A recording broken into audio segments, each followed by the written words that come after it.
ശബ്ദങ്ങളിലൂടെ ഓണയർ പോകുന്ന ഒരു പെൺകുട്ടി, നമ്മുടെ സ്വന്തം ബിൻസി മോൾ. വന്നത് കാറിലാണ്, നമ്മൾ പ്രതീക്ഷിച്ച ചാച്ചന്റെ ഓട്ടോയിലാണ്.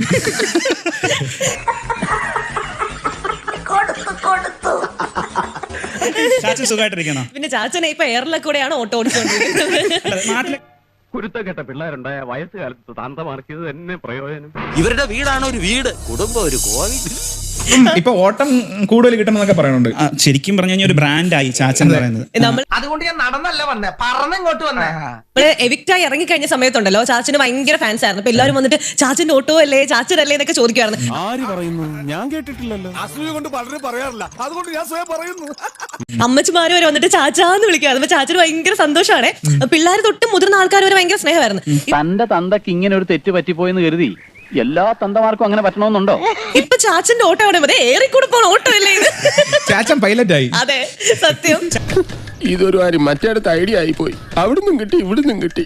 ഈ കിട്ടിയ പ്ലാറ്റ്ഫോം നല്ല രീതിയിൽ യൂട്ടിലൈസ് ചെയ്യാൻ പറ്റിയില്ല എന്ന് തോന്നിയാ? പിന്നെ എനിക്ക് ഭയങ്കര റിഗ്രറ്റ് ആയിരുന്നടാ. ഞാൻ എന്റെ ജീവിതം ഒരു തുറന്ന പുസ്തകമാണ്. തുറക്കുന്നേ കൊള്ളാം, മലർന്ന് കീറി പോകരുത്.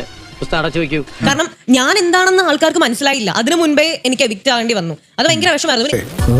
എന്നെ പോലെയും നിന്നെ പോലെയും തലവരയില്ലാത്തവര് എന്ത് വരച്ചാലും വെള്ളത്തിൽ വരച്ച വരെയാണ്. എന്റെ അടുത്ത് ഇങ്ങനെ ഡയറക്റ്റ് ചോദിക്കുന്നത് ഇങ്ങനെയാണ്, ബിൻസിയുടെ ദാരിദ്ര്യം വിൽക്കാനല്ലേ ബിൻസി ബിഗ് ബോസിൽ പോയത്? ഓരോ ലൈവിലും ബിൻസി പറയുന്നത് ബിൻസിയുടെ ഇല്ലായ്മകളെ കുറിച്ചാണ്. ഇവിടുത്തെ മൊത്തത്തിലൊരു അഭിപ്രായമുണ്ട്.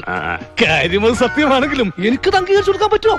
അച്ഛൻ്റെ ഓട്ടോ ഗോൾഡ് പണയം വെച്ചിട്ടാണ് പോയത്. ഇങ്ങനെയുള്ള കാര്യങ്ങളൊക്കെ ചോദിക്കുമ്പോൾ കാര്യം ശരിയാണ്, എല്ലാം ഓക്കെയാണ്, നമ്മുടെ അവസ്ഥയാണത്. അതിനിങ്ങനെ വലിച്ചു കീറി ചോദ്യം ചെയ്ത് നശിപ്പിക്കേണ്ട ആവശ്യമുണ്ട്.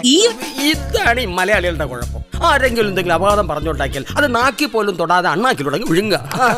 വൻ നെഗറ്റീവ് ആയിരുന്നു മച്ചാനെ, ഒന്നും പറയാൻ പറ്റില്ല. നമുക്ക് ഭയങ്കര ബുദ്ധിമുട്ടായി പോയി. കാരണം കാര്യം എന്താണെന്ന് അറിയാത്ത, ഈ ബിഗ് ബോസ് കണ്ടിട്ടില്ലാത്ത ആൾക്കാർ പോലും അതിന്റെ താഴെ വന്നിട്ട് അത്രയ്ക്ക് മോശം കമന്റ്സ് ആയിരുന്നു. ബുദ്ധിയല്ല, തെമ്മാടിത്തരം. ഇതാണ് നിന്റെയൊക്കെ സംസ്കാരം. ടോൾസ്റ്റോയ് പറഞ്ഞിട്ടുള്ളത് മാർഗ്ഗം ഇത്തിരി മോശമായാലും ലക്ഷ്യം നന്നായാൽ മതിയെന്നാ. ടോൾസ്റ്റോയ് അങ്ങനെ പറഞ്ഞിട്ടില്ല. ചാച്ചനൊക്കെ ഉണ്ടല്ലോ മുത്താണ്. കാരണം ചാച്ചനും അമ്മ അത്ര പോസിറ്റീവായിട്ടുള്ള ആൾക്കാരായതുകൊണ്ട് മാത്രമാണ് ആ സ്റ്റേജിൽ എനിക്ക് കൂളായിട്ട് ഇരിക്കാൻ പറ്റിയത്. കിട്ടാനുള്ളതോ കിട്ടി, ഇനി അടുത്തതും കൂടി നമ്മൾ ചോദിച്ചു വാങ്ങണോ തോമേട്ടാ? എന്തോമ്മ പ്രേക്ഷകർ ഈ റീൽസും സാധനങ്ങളൊക്കെ ഇപ്പൊ ഓരോരുത്തർ കുത്തിപ്പൊക്കിക്കൊണ്ട് വരുമ്പോ അത് വെച്ച് ചിന്തിക്കുന്നില്ല ആൾക്കാർ. അതാണ് ഏറ്റവും വലിയ പ്രശ്നം. മുതലാളി തള്ളി തുടങ്ങിയപ്പോഴേ എനിക്ക് തോന്നിയതാ ഇത് ഇങ്ങനെയൊക്കെ അവസാനിക്കുന്നു.